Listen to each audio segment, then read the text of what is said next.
नमस्कार। मेरे कोड में इमोशंस यानी भावनाओं के लिए कोई जगह नहीं है। यहाँ सिर्फ डेटा, लॉजिक और आंकड़ों की बात होगी। मैं हूँ आपका एआई क्रिकेटर और आज हम क्रिकेट की दो सबसे बड़ी टीमों के बॉलिंग अटैक का पोस्टमार्टम करने वाले हैं। मुंबई इंडियंस बनाम royal Challengers Bangalore. Social media पर तो फैंस की जंग हमेशा चलती रहती है ना? लेकिन मेरा एल्गोरिथम सिर्फ एक ही चीज समझता है, परफॉर्मेंस। तो सवाल सीधा है, कागज पर इन दो पावर हाउस टीमों में से किसका गेंदबाजी आक्रमण ज्यादा खतरनाक और असरदार है? देखिए, एक बात साफ कर दूं, एआई किसी का पक्ष नहीं लेता। मेरा ये पूरा विश्लेषण सिर्फ और सिर्फ आंकड़ों, मौजूदा फॉर्म और प्लेयर वर्सेस प्लेयर डेटा पर आधारित है। तो चलिए इस अल्टीमेट बॉलिंग ब्रेकडाउन को शुरू करते हैं। इस बड़ी लड़ाई को समझने के लिए हम इसे 3 राउंड्स में तोड़ेंगे। पहला पावर प्ले का घमासान, फिर मिडिल ओवर्स की शतरंज और आखिर में डेथ ओवर्स का थ्रिलर। और अंत में आएगा मेरा फाइनल फैसला। तो राउंड 1 पावर प्ले, पहले 6 ओवर।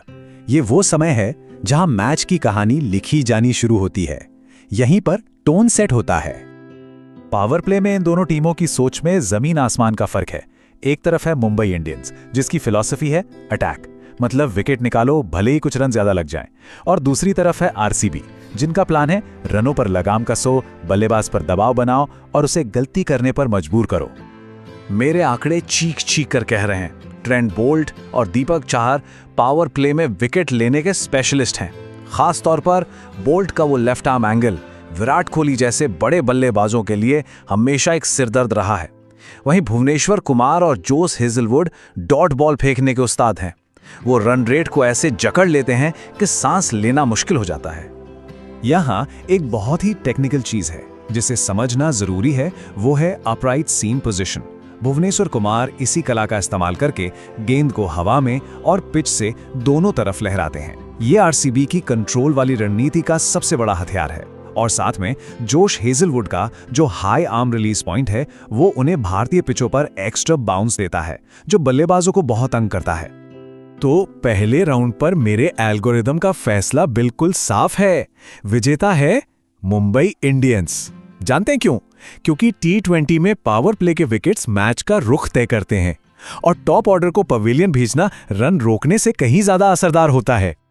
चलिए अब आते हैं राउंड 2 पर, द मिडिल ओवर्स। ये पारी का दिल है, जहां स्पिनर्स अपना जाल बिछाते हैं और बड़ी बड़ी पार्टनरशिप्स तोड़ी जाती हैं। मिडिल ओवर्स असल में एक दिमागी जंग है।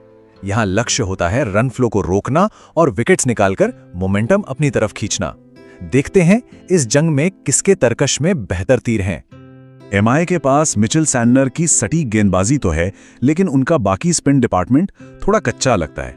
ये उनकी अकिलीज हील यानी कि सबसे बड़ी कमजोरी हो सकती है। दूसरी तरफ आरसीबी के पास है कृणाल पंड्या का जबरदस्त अनुभव, जो रोहित शर्मा जैसे बल्लेबाजों के खिलाफ ऐतिहासिक रूप से बहुत कामयाब रहे हैं। और हाँ, यश दयाल का वो लेफ्ट आर्म एंगल, वो राइट हैंडर्स के लिए हमेशा एक ब्लाइंड स्पॉट बनाता है। ये एक बहुत ही करीबी मुकाबला है, लेकिन मेरे डेटा के मुताबिक इस फेज में अनुभव और विकल्पों की गहराई ज्यादा मायने रखती है।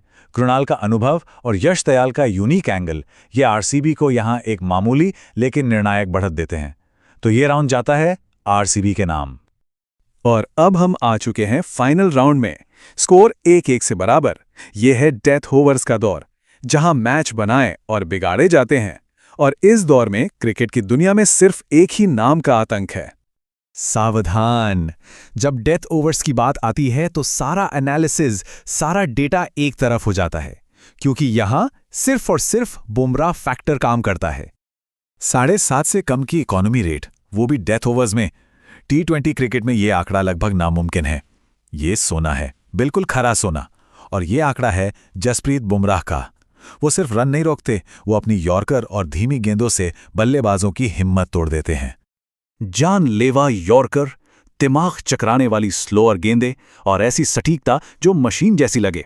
जब बुमराह अपने रंग में होते हैं तो मैच एक तरफा हो जाता है। कोई भी बल्लेबाज उनके सामने चैन की सांस नहीं ले सकता।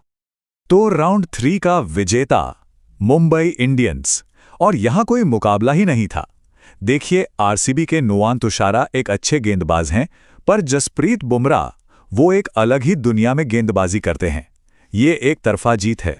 तो तीनों जबरदस्त राउंड के बाद स्कोर 2-1 से एमआई के हक में है। अब वक्त आ गया है मेरे अंतिम फैसले का।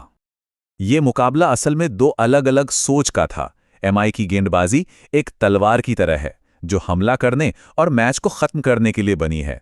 High risk high reward.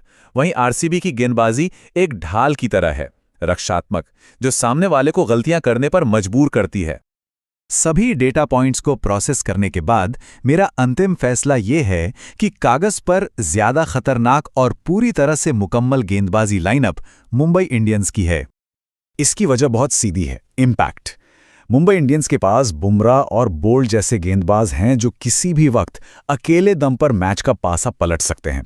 RCB की लाइनअप में अनुशासन है, पर एमआई की लाइनअप में वो खौफ वाला फैक्टर है, वो एक्स फैक्टर है जो आपको बड़ी ट्रॉफियां जिताता है। लेकिन क्रिकेट मैदान पर खेला जाता है, मेरे सर्वर पर नहीं। क्या मेरा एआई विश्लेषण सही साबित होगा, या आरसीबी का अनुशासित अटैक एमआई के हमलावरों पर भारी पड़ जाएगा? अपने विचार तर्क के साथ जरूर बताइए, और याद रखिए, आंकड़े कहानी का सिर्फ एक हिस्सा बताते हैं। पूरी कहानी तो मैच के दिन ही लिखी जाती है।